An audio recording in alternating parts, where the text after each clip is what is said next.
আসসালামু আলাইকুম রহমতুল্লাহ। আলহামদুলিল্লাহি হামদা শাকিরিন কুল্লামা যাকারাহু যাকিরুন ওয়া কুল্লামা গাফালা আন যিকরিহিল গাফিলুন ওয়া সাল্লাল্লাহু তাআলা আলা খায়রি খালকিহি মুহাম্মদ কুল্লামা সাল্লা আলাইহিল মুসাল্লুন।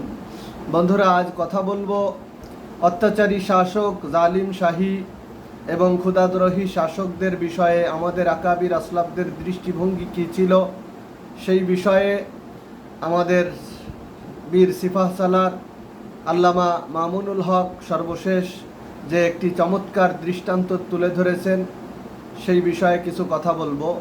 এবং সেই দৃষ্টান্তটি আর কারোর নয়, তিনি যে দৃষ্টান্তটি দিয়েছেন সেটি হলো আমাদের সদ্য বিদায়ী আকাবির মুজাহিদে আজম আল্লামা শামসুল হক ফরিদপুরি রহমতুল্লাহ আলাইহির জীবনী থেকে একটি চমৎকার দৃষ্টান্ত তিনি তুলে ধরেছেন।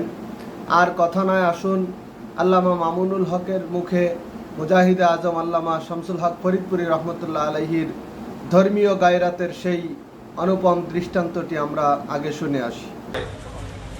মুজাহিদে আজম আল্লামা শামসুল হক ফরিদপুরি রহমতুল্লাহ আলাইহির একটা কথা এক মজলিসে আমি উদ্ধৃত করেছিলাম।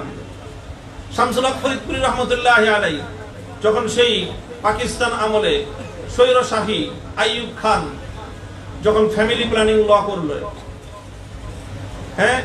কোরআন সুন্নাহ বিরোধী আইন, দেশের উলামায়ে কেরাম প্রতিবাদ করলেন এবং এই প্রতিবাদের মূল নেতৃত্বের ভূমিকা নিলেন শামসুল হক ফরিদপুরি রহমতুল্লাহ আলাইহি। তখন গভর্নরের সঙ্গে ওনার অনেক ঝগড়া বাকবিতণ্ড হলো।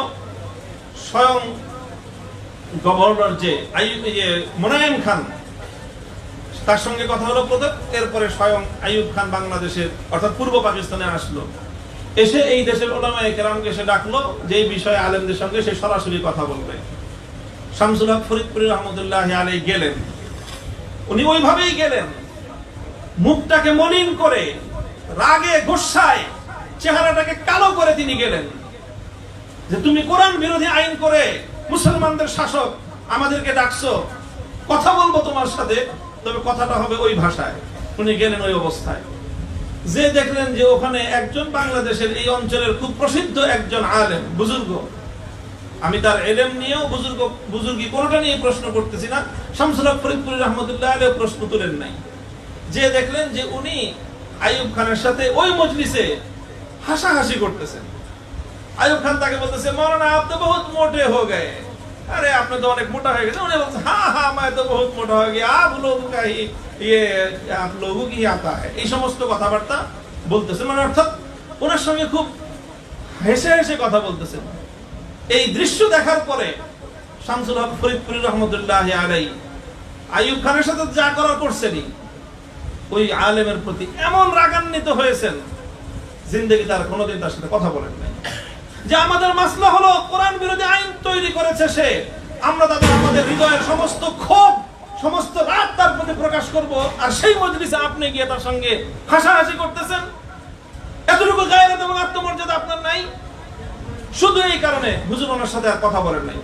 শামসুল হক ফরিদপুরি রহমতুল্লাহ আলাইহি যখন মৃত্যু শয্যায় শায়িত, হুজুরের দীর্ঘ রোগ ছিল, অনেক লম্বা, অনেক দীর্ঘদিনের শোকে হুজুর মারা গেছেন। তো হুজুর যখন একদম মৃত্যু শয্যায় শায়িত, গহরডাঙ্গায় হুজুরের নিজের বাড়িতে হুজুর শোয়া, ওই বুজুর্গ অনেক শান শওকতওয়ালা বুজুর্গ ছিলেন, অনেক ভক্ত মুরিদান ওনার ছিল, অনেক লোকজন তার ছিল। উনি বিশাল এক লঞ্চ ভাড়া করে হুজুরকে দেখতে গেছেন। যে হুজুর অসুস্থ অবস্থায়। হুজুর যখন শুনছেন যে ওই আলেম দেখতে আসছে, হুজুর বলছেন, খবরদার উনি যেন আমার ঘরে আসতে না পারে। ওনাকে বলা হয়েছে যে হুজুর আপনাকে এই অবস্থায় নিষেধ করছে, আপনি যেন হুজুরের ঘরে না যান। উনি পরে দরখাস্ত করে পাঠাইছেন যে হুজুরকে যা বলেন আর কিছু না, আমি হুজুরের সাথে কথা বলবো না, হুজুরের কাছেও যাব না, শুধু জানলা দিয়ে হুজুরকে এক নজর দেখে আসবো। এই কথাটা শোনার সঙ্গে সঙ্গে হুজুর বলছে, জানলা বন্ধ করে দাও, জানলা বন্ধ করে দাও, উনি আমাকে দেখুক, আমি এটাও চাই না। শেষ পর্যন্ত উনি ফিরে গেছেন। এই তারিখ, এটা আমাদের আকাবিরিনদের, এই করিবে আকাবিরদের তারিখ। বন্ধুরা, আশা করি আপনারা ভিডিওটি মনোযোগ দিয়ে শুনেছেন। যে বিষয়টি লক্ষণীয় সেটি হলো, এভাবেই আমাদের আকাবিররা ধর্মীয় গায়রাত লালন করতেন। একজন খোদাদ্রোহী কোরআন সুন্নাহ বিরোধী আইন প্রণয়নকারী শাসক, তার সাথে একটু হাসি রস এবং মজাকের ছলে গল্পে লিপ্ত থাকার কারণে একজন বুজুর্গ আলেম হওয়ার পরেও মুজাহিদে আজম আল্লামা শামসুল হক ফরিদপুরি রহমতুল্লাহ আলাইহি তাকে আজীবনের জন্য পরিত্যাগ করেছেন। কি ইমানি গায়রত, কি ধর্মীয় গায়রত! আর আজকে তার সন্তান হয়ে আমাদের খতিব সাহেব তিনি কিভাবে জালিম শাহীর সাথে মাখামাখি করছেন সে দৃষ্টান্ত আপনাদের সামনে জলজলমান, আমি আর বলতে চাই না কিছু। এমনকি শাপলার রক্তে রঞ্জিত যে হাত, সেই হাতকে তিনি সেই শাপলার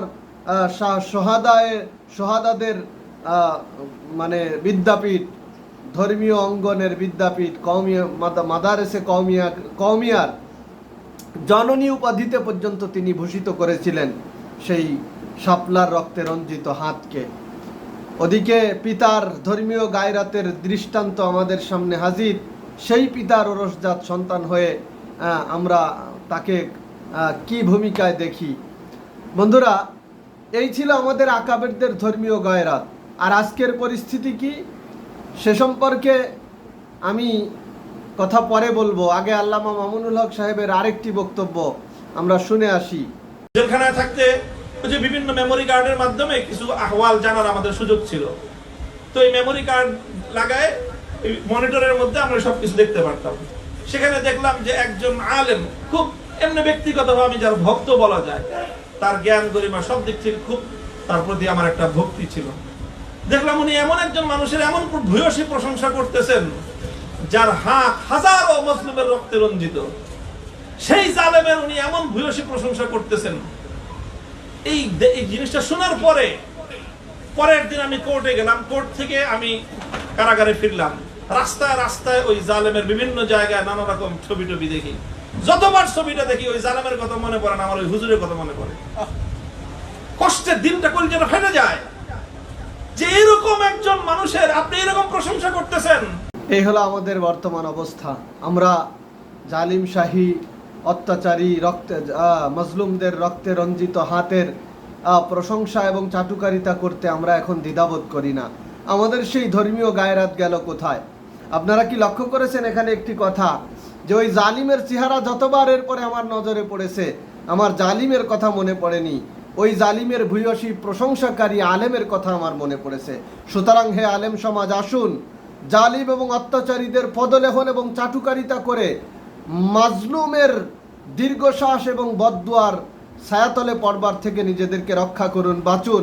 মনে রাখবেন, মাজলুমের দীর্ঘশ্বাস কিন্তু আপনার তখ্তে তাউসকে সারখার এবং ধ্বংস করে দিতে পারে। অতএব আসুন জালিমের পদলেহন করতে গিয়ে আমরা যেন মাজলুমের দীর্ঘশ্বাসের তলে না পড়ে যাই।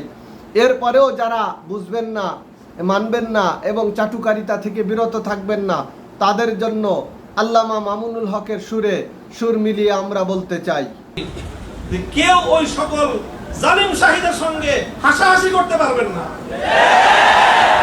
যদি হাসাহাসি করেন, মাখামাখি করেন, আমাদের সঙ্গে কোনো সম্পর্ক থাকবে না আপনাদের।